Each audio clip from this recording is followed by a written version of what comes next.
नमस्कार, खास पेशकश देख रहे हैं आप और मैं हूं आपके साथ वक्ता दुबे।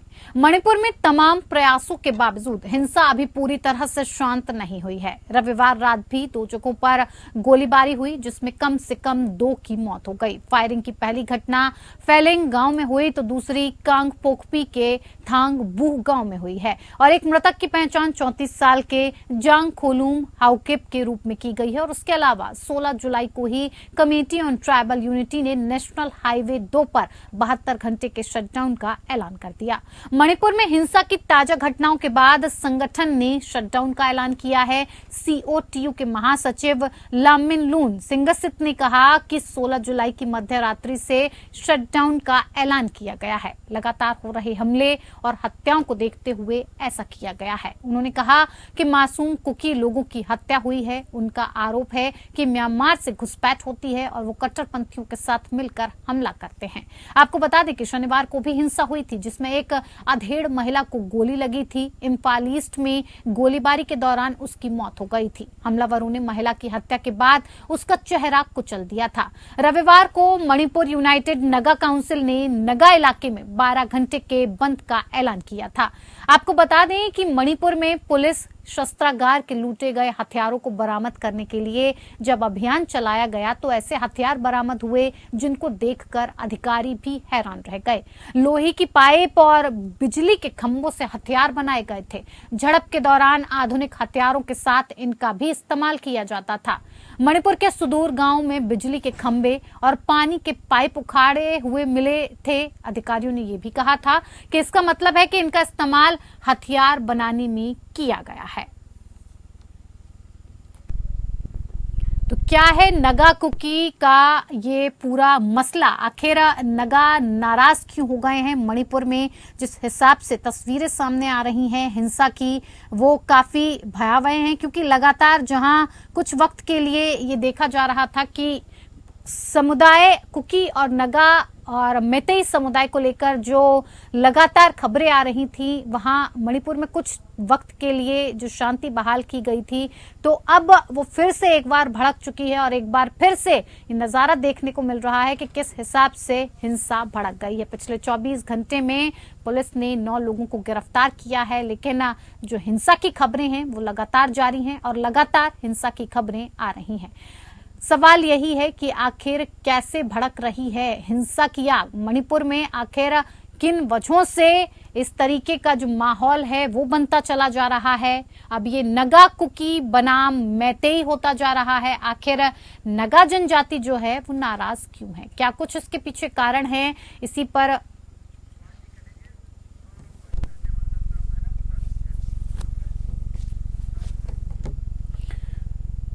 पर बातचीत करेंगे कि आखिर मणिपुर के हालात बिगड़ते क्यों जा रहे हैं और आखिर नगा जाति जो है वो आखिर नाराज क्यों है। इसी पर बातचीत के लिए हमारे साथ 2 खास मेहमान जुड़ चुके हैं जिनसे मैं आपका परिचय करवा देती हूं। आरके मिश्रा प्रवक्ता बीजेपी हमारे साथ जुड़े हैं, सर आपका बहुत स्वागत है। जयकरण वर्मा नेता कांग्रेस हमारे साथ जुड़े हुए हैं, सर आपका भी बहुत स्वागत है। सबसे पहले आरके मिश्रा जी आपसे ही शुरुआत करूंगी। आखिर नगा नाराज बताए जा रहे हैं, हिंसा की खबरें मणिपुर से लगातार आ रही हैं। कुछ वक्त हम देखते हैं शांति दिखाई देती है, लेकिन फिर कुछ वक्त बाद ही ये हिंसा दोबारा से ज्यादा तगड़े तरीके से भड़क जाती है। आखिर नगा जाति की बात की जाए तो नगा नाराज क्यों है? कारण क्या है इसके पीछे? देखिए दत्ता जी, जिस तरह से मणिपुर के जो हालात हैं उसमें हमने देखा है जो कि अभी जो 24 घंटे के अंदर में जो ये नई घटना घटी है, हालांकि इससे पहले जो रचनात्मक संवाद और उसके बाद जो सरकार या केंद्र सरकार द्वारा जो उठाए गए जो कदम है उसके ऊपर में हमने देखा था जो कि कुछ दिन के लिए विराम भी लगा हुआ था इस तरह के जो संघर्ष थे।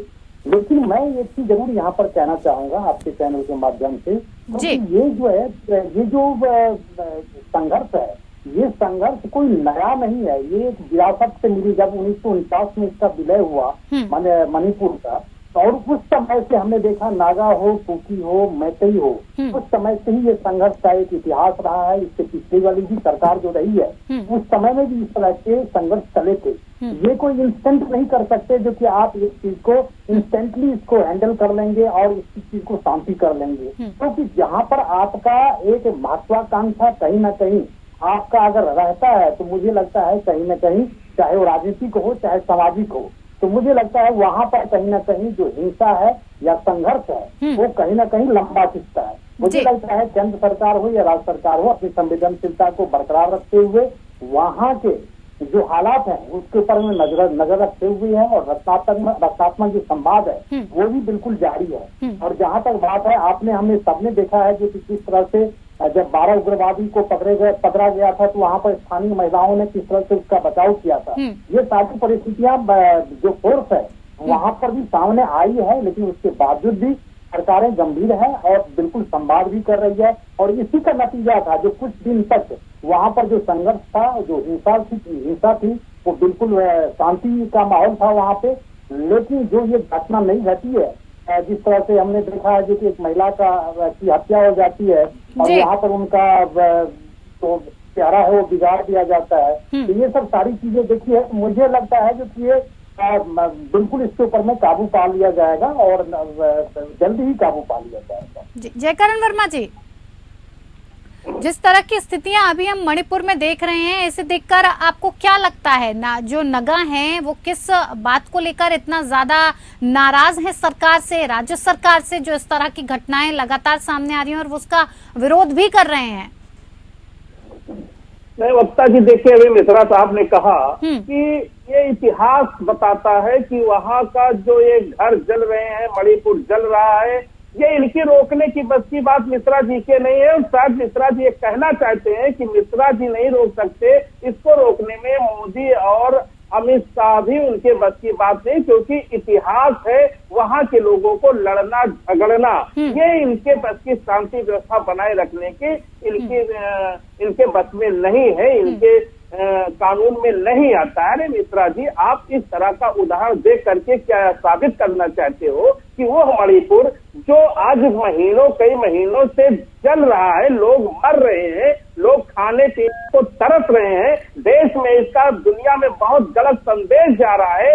मोदी जी मणिपुर को जलता छोड़ करके वो वहां राष्ट्र में नए नए लोगों को मंत्री और मुख्यमंत्री का पद दिलाने में मशगूल है। माननीय मिश्रा जी, आपके देश का, हमारे देश का वो अंग है, वहां अगर जो किसी का खून बहता है, आपको अगर जो पीड़ा ना होती हो तो मैंने कुछ नहीं कह सकता, लेकिन हमारे जैसे तमाम उन भारतीय नागरिकों को दर्द होता है कि हमारे भारत का एक प्रदेश, एक वहां के नागरिक मर रहे हैं, जी रहे हैं और ऐसी व्यवस्था में जीने को मजबूर हैं। उनको लगता है कि आज हमारे देश में उनके लिए कोई सरकार नहीं है, कोई उनके लिए कानून नहीं है, कोई उनको बचाने वाले खड़ा नहीं है। आप मिश्रा जी ऐसी हास्यास्पद बातें कर करके टीवी चैनल में मणिपुर की जनता को और देश की जनता को ये संदेश देने की कोशिश ना करें। अगर जो आपको लगता है कि वहाँ की परंपरा है, वहाँ लोग लड़ते झगड़ते रहते हैं, वहाँ का इतिहास है, तो आप छोड़िए ना। आप तो वहाँ क्या करते हो, जब मुख्यमंत्री जी अपना इस्तीफा लेकर जाते हैं तो उनको भी आप फाड़ देते हो, वहाँ आप कोई कानूनी कार्रवाई भी नहीं करना चाहते हो। अमित शाह जी कहीं या हमारे प्रदेश से कहीं उनके प्रदेश से मिलने के लिए, लोगों को आगे सरकार बनाने के लिए उनके पास समय है, लेकिन लोगों की जान बचाने के लिए उनके पास समय नहीं है। इसलिए वक्ता जी मैं कहना चाहता हूँ, भारतीय जनता पार्टी की सरकार में मणिपुर ही नहीं देश भी सुरक्षित नहीं है, ऐसा मैं आपके माध्यम से कहना चाहता हूँ। शायद इसीलिए अब इस प्रदेश देश की सरकार को हटाना ही देश की जनता के हक में होगा और तभी देश की रखवाली। आर.के. मिश्रा जी, जयकरण साहब जिस तरह के आरोप लगा रहे हैं सरकार पर कि केंद्र में इस तरह की सरकार नहीं होनी चाहिए क्योंकि मानवीयता कहीं नजर नहीं आ रही है, मासूम जो कुकी लोग हैं उनकी हत्या हो रही है और आरोप यही है कि म्यांमार से घुसपैठ होती है, ये कट्टरपंथियों के साथ मिलकर हमला करते हैं और इस तरह की घटनाएं लगातार सामने आ रही हैं। इसका कारण क्या ये माना जाए कि नगा और कुकी का जो ये पूरा सियासी समीकरण है, कहीं ना कहीं ये विरोध की वजह बन रहा है? वक्ता जी, मैं अभी जयकरण जी का आपके भी प्रश्न का जवाब दूंगा और मैं जयकरण जी के प्रश्नों का मैं जवाब दूं सबसे पहले, क्योंकि मुख्यमंत्री जी के जो इस्तीफा था पूरे कह रहे हैं कि हमने फाड़ दिया, हमने नहीं फाड़ा बल्कि जनता ने फाड़ा था, ये मैं आपको अपडेट देता हूँ। दूसरी चीज का ये मैं कह रहा हूँ, केंद्र सरकार हो या राज्य सरकार हो, अपनी तरफ से जो प्रयास है, जैसे विपक्षी जो दल थे वो कह रहे थे सर्वदलीय बैठक बुलाई जाए, 1 जून को सर्वदलीय बैठक भी बुलाई गई थी। आपने देखा कि तरह से मणिपुर के अंदर में जो समिति है उसका भी गठन हुआ था, जिसमें गुवाहाटी हाईकोर्ट के पूर्व मुख्य न्यायाधीश जस्टिस अजय लम्बा उनकी अध्यक्षता थी। रिटायर्ड IAS हिमांशु शेखर दास जो मेंबर हैं, रिटायर्ड IPS आलोक प्रभाकर जो वो भी मेंबर है, ये उस वहाँ की प्रोग्रेस है, वहाँ पर कमेटी बनाई गई। दूसरी बात दूसरा की अपील है, निश्चित तौर पर है ही, इसमें तो कहीं दो मत नहीं है, क्योंकि मणिपुर में जो हिंसा है उसके लिए हमने अपील भी की है और उसके ऊपर में हम काम भी कर रहे हैं और रचनात्मक संवाद भी कर रहे हैं। लेकिन जयकरण जी को एक चीज जरूर मैं यहाँ पर कहना चाहता हूँ, क्योंकि हमें तो दर्द है, बहुत दर्द है, क्योंकि मणिपुर में जिस तरह से वहाँ पर घटना घटी है या हिंसा हुई है, वहाँ पर जो जान माल का खतरा हुआ है, जो नुकसान हुआ है, मुझे लगता है जरूर दर्द होता है। लेकिन पश्चिम बंगाल जैसे राज्यों के ऊपर में जब आप एक शब्द नहीं बोलते हैं तो आपके तो नियत के ऊपर में ही शक हो जाता है। तो क्या पश्चिम बंगाल देश से बाहर का राज्य है या मणिपुर देश से बाहर का राज्य है? हमारे लिए मणिपुर हो चाहे पश्चिम बंगाल हो, वहाँ पर किसी के जानमाल का अगर नुकसान होता है तो हमें दर्द होता है। हमें हमारी केंद्र सरकार, हमारे राज्य सरकार, आपने जिसने और हमने सबने देखा है, क्योंकि कुछ दिनों से वहाँ पर हिंसा रुकी हुई थी और बिल्कुल विराम भी था। लेकिन ये जो नई घटना घटी है, इसके ऊपर में बिल्कुल मैं ये कह सकता हूँ, जो कि उसके ऊपर में भी जो गिरफ्तारियां हुई है उसमें भी गिरफ्तारियां हुई है और जो कमेटी बनाई गई है उसमें यहाँ पर ये है जो कि इस समस्या का जड़ से निदान करने के लिए, क्योंकि आपने तो कुछ किया नहीं। ठीक है आर.के. मिश्रा जी, मैं वापस लौटूंगी और जयकरण जी इसका जवाब आपसे लूंगी। चर्चा कर रहे हैं मणिपुर की, लगातार जो हिसाब की तस्वीरें वहां से निकलकर सामने आ रही हैं हिंसा की। कुछ वक्त के लिए मामला शांत होता है लेकिन दोबारा से भड़क जाता है। नगा क्यों नाराज चल रहे हैं, इसी पर बातचीत कर रहे हैं और बातचीत के लिए लगातार हमारे साथ खास मेहमान जुड़े हुए हैं। आर.के. मिश्रा प्रवक्ता बीजेपी से हमारे साथ जुड़े हुए हैं और वहीं जयकरण वर्मा जी नेता कांग्रेस से हमारे साथ जुड़े हुए हैं। जी जयकरण जी, आप क्या कुछ जवाब देना चाहेंगे जो आर.के. मिश्रा जी जिस हिसाब से कह रहे हैं? आपको भी यही लगता है कि नगा या कुकी समुदाय का जो समीकरण है, सियासी समीकरण है, ये इसका कारण है? वक्ता जी देखिए, अभी मिश्रा साहब ने कहने का काम किया कि मुख्यमंत्री मणिपुर का इस्तीफा मिश्रा जी ने या भाजपा ने नहीं फाड़ा, उनको जनता ने फाड़ दिया। मुख्यमंत्री का इस्तीफा जनता फाड़ दे, वो इनके मुख्यमंत्री का, और एक खुद सोए बैठे हैं। ये मान रहे हैं कि उस मुख्यमंत्री के नेतृत्व में मणिपुर में शांति मिल पाएगी। वक्ता जी मैं जिम्मेदारी से कह सकता हूँ, अभी इन्होंने बंगाल का नाम लिया, पश्चिम बंगाल का नाम लिया। अब मैं कहना चाहता हूँ कि भारतीय जनता पार्टी के लिए इस देश में मौत जो होती है वो स्टील के पार्टी के लिए जश्न का माहौल बनाने जैसा होता है। अपने पार्टी के लिए इस देश के नागरिकों की मौत को भी ये अपने पक्ष में कोशिश करने का काम करते हैं।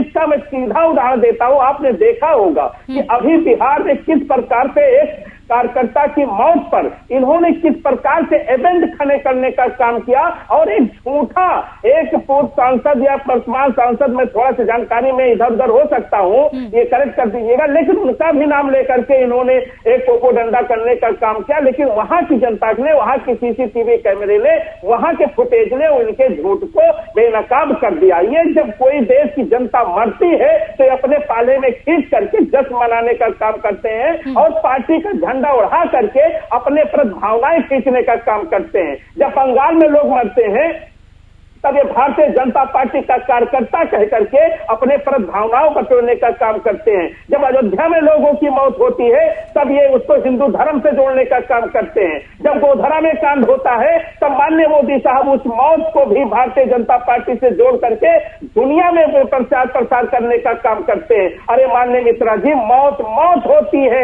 वो छोटा आदमी मरे या बड़ा आदमी मरे, कांग्रेस का आदमी मरे, भाजपा का आदमी मरे, लेकिन उस पर जिस प्रकार से राजनीतिक माहौल बनाने का काम करते हो, जिस प्रकार से आप उसको सोशल मीडिया, आपकी IT सेल देश में अपने पक्ष में रुतबा बनाने का काम करती है, अपना दिखाने का काम करती है और आग लगा करके उनका घर जलाना चाहती है, मौत के मुंह में धकेल करके फिर आप उस पर सहानुभूति बटेरना चाहते हो। यह राजनीति छोड़िए। इसी राजनीति के नाते आप लोगों ने पूरे देश को बर्बाद करने का काम किया है। आज ऊंच नीच की खाई जो पैदा हो रही है, जो भाई भाई लड़ रहे हैं, जो घर जल रहे हैं, ये भारतीय जनता पार्टी, मोदी साहब, अमित साहब जैसे लोगों की देन है। इस नफरत की राजनीति को छोड़ करके मोहब्बत की राजनीति को शुरुआत कीजिए, वरना इस देश को बर्बाद होने में ज्यादा समय नहीं लगेगा। आपने बहुत बर्बाद कर दिया है, अब इस देश को और बर्बाद करने की कोशिश। बिल्कुल। आर.के. मिश्रा जी, क्यों नहीं थम पा रही हैं ये जो घटनाएं हो रही हैं, क्यों नहीं थम पा रही हैं? सवाल बड़ा है और विपक्षी पार्टियां क्या, हर कोई इस सवाल को बार बार उठाएगा कि 3 मई से शुरू हुई हिंसा, आज जुलाई पूरा निकलने वाला है, 2.5 महीने से ज्यादा का वक्त हो गया है, अभी तक हिंसा रुकने का नाम नहीं ले रही है। आखिर वजह क्या है? राज्य सरकार हो, केंद्र सरकार हो, समझने की कोशिश क्यों नहीं कर रही है? बिल्कुल सही प्रश्न किया वक्ता जी। मैं एक चीज जरूर यहाँ पर बताना चाहूँ, क्योंकि ये विषय राजनीति का विषय नहीं होना चाहिए। जयकरण जी को अभी पूरी थ्रो आउट कर रहे थे हर एक चीज को। मुझे लगता है ये राजनीति का विषय नहीं, बल्कि इसमें समस्या के अंदर में जाने की बात है और समस्या का समाधान की बात है। आपने कहा कि ये लंबे समय से चला आ रहा है। आज आपने देखा किस तरह से जम्मू कश्मीर के अंदर में जो समस्याएं थी उसको हटाने का किस तरह से भारतीय जनता पार्टी और केंद्र सरकार ने प्रयास किया। आपने देखा किस तरह से हमने आज जम्मू कश्मीर के अंदर में जिस तरह से शांति और विकास का जो एक माहौल बना है, मुझे लगता है मणिपुर भी आने वाले समय में आप देखेंगे वहां पर किसी तरह की न हिंसा होगी, क्योंकि इस तरह की जो कमेटी बनी है, ये कमेटी बिल्कुल वही रिपोर्ट देगी जो मुझे लगता है जो कि इसके जड़ के अंदर में जो समस्याएं हैं उस समस्याओं का निदान किस तरह से किया जाए। क्योंकि पिछली तक मैंने कहा ये राजनीति का विषय नहीं है, सरकारों ने इसके ऊपर में काम नहीं किया और नहीं काम किया, उसकी यही वजह है जो कि आज वर्तमान में जिस तरह की परिस्थितियां बनी है, आज वो परिस्थितियां निश्चित तौर पर मुझे लगता है कि चिंता का विषय है। और मुझे आर.के. मिश्रा जी किस बात को लेकर नाराजगी है? नगा नाराज है, किस समुदाय हो, मैतेई समुदाय हो, आपस में आखिर जी वक्ता जी, मेरा इनसे मिश्रा जी से प्रश्न है, ये कमेटियां कब बनाई जाती हैं? जब मेरी जान निकल रही हो, मेरा घर जल रहा हो,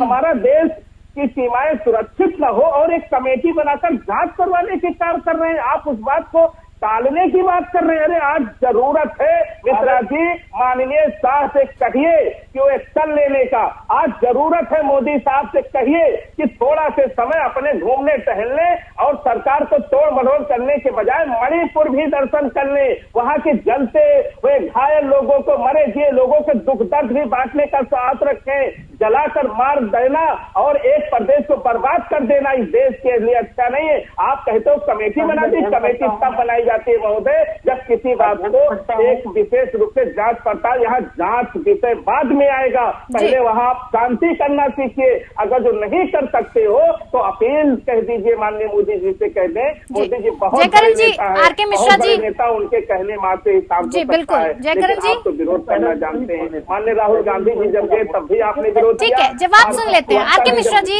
जवाब सुन लेते हैं। करेंगे क्योंकि आप मणिपुर को जनता देखना चाहते हैं। जी आर.के. मिश्रा जी, देखना आपकी बस की बात नहीं है। आप इस देश को शांत देखना ही नहीं चाहते। एक एक करके जयकरण साहब, एक एक करके बात करते हैं। जी महाशय, मैं कह रहा हूँ कि आज ये कमेटी के ऊपर में कह रहे हैं प्रस्तुति, मैं इन्होंने ही कहा था ना सर्वदलीय बैठक बुलाने के लिए, सर्वदलीय बैठक बुलाई गई, उसमें जिस तरह की चर्चाएं हुई निश्चित तौर पर उसमें उसके बाद आपने सर ठीक है, सर्वदलीय बैठक बुलाई गई, चर्चाएं की गई, हल क्या निकला? वाकई बड़ा प्रश्न है, हल क्या निकला? आप बक्ता जी, आप हल तो आप यही देख सकते हैं जो कि जिस तरह से अभी कुछ दिनों के लिए जो हिंसा थी वो बिल्कुल शांत था। हल तो निकाला जा रहा है, ऐसा तो नहीं है कि हल नहीं निकाला जा रहा है, हल निकाला जा रहा है और मुझे आशा है कि जल्दी इसके ऊपर में नगा की सरकार से कई मांगे हैं। आर.के. मिश्रा जी, ये भी आपसे जानना चाहेंगे, नगा की कई मांगे हैं सरकार से, क्या है वो मांगे और राज्य सरकार इस पर क्या स्टैंड लेने वाली है? देखिए, आपने और हमने सबने देखा था कि किस तरह से गृह मंत्री जी गए हुए थे और नगा समुदाय के साथ किस तरह की समझौता हुआ था, ये हम सब जानते हैं। और निश्चित तौर पर उसी के ऊपर में इसके ऊपर में रचनात्मक बातें भी हो रही है आगे, और आगे भी इस तरह की प्रोसेस जारी रहेगी। मुझे लगता है चाहे नागा हो, कुकी हो, मैतेई हो, सबको एक प्लेटफॉर्म पर लाने के लिए जो प्रयास केंद्र सरकार और राज्य सरकार की तरफ से है, निश्चित तौर पर आगे आने वाले समय में आप इसके ऊपर में जो बिल्कुल प्रोग्रेस है, जो डेवलपमेंट है, वो बिल्कुल आप और हम सब देख सकते हैं। आपको लगता है कि ये नागालैंड बनाम मणिपुर वाला जो विवाद है वो नहीं बन जाएगा? नहीं, बिल्कुल नहीं बनेगा, बिल्कुल नहीं बनेगा। और आपने हालात तो इसी तरह के दिखाई दे रहे हैं आर.के. मिश्रा जी। वक्ता जी एक प्रश्न मेरा है वक्ता जी, माननीय अमित शाह के ऊपर भी एक जांच होनी चाहिए, एक प्रश्न होना चाहिए कि जिस प्रकार से उन्होंने बंद कमरे में समझौता किया, क्या वही तो नहीं इसकी जड़ बनता जा रहा है? क्या उसके नाते ये शांत नहीं हो पा रहा है? क्योंकि दंगा करवाना इनके पार्टी के हित में होता है, लोगों की जाने इनके हित में होती है। इसलिए मेरा आपके माध्यम से प्रश्न है, जिस सरकार से आज अमित शाह जी के द्वारा, माननीय मोदी जी के द्वारा मणिपुर को एक किनारे कर दिया गया है, जैसे उनका देश का अंग ही नहीं है। जयकरण जी, बात तो सुनिए, जवाब तो सुनिए जयकरण जी। माननीय अमित शाह जी का तो कोई हाथ नहीं है, किसी एक वर्ग को उकसाने जैसा कोई बात तो नहीं। इन्होंने कहा कि जिससे वो वर्ग आज शांत ना हो पा रहा हो, और शांत भी होगा तो तभी होगा जिसको माननीय शाह जी ने उकसाया होगा, और वो तभी शांत होगा जब वो शांत कराना चाहेंगे। ये मेरा प्रश्न है। जी आर के मिश्रा जी, बहुत ही कम शब्दों में, समय का अभाव है मेरे पास। मेरा बार बार आग्रह है कि ये राजनीति का विषय नहीं है और किसी तरह की राजनीति का विषय नहीं है। मिश्रा जी, तो मोदी जी से कहिए ना कि अमित शाह जी से कहिए ना कि मणिपुर शांत क्यों नहीं हो रहा है। ठीक है, राजनीति का विषय नहीं है तो आप उसको जयकरण वर्मा जी, आर के मिश्रा जी, वक्त का अभाव है मेरे पास, लेकिन लगातार जिस हिसाब से मणिपुर से तस्वीरें आ रही हैं और गांव में बिजली के खंभे उखाड़कर, पानी के पाइप उखाड़कर जिस हिसाब से हथियार बनाए जा रहे हैं, बहुत बड़ी समस्या नजर आ रही है। इस पर केंद्र सरकार, राज्य सरकार क्या कुछ कर रहे हैं? विपक्षी लगातार आरोप लगा रहे हैं। फिलहाल आप दोनों ही मेहमानों का हमारे साथ बने रहने के लिए बहुत बहुत धन्यवाद। इस खास पेशकश में मेरे साथ इतना ही। नमस्कार।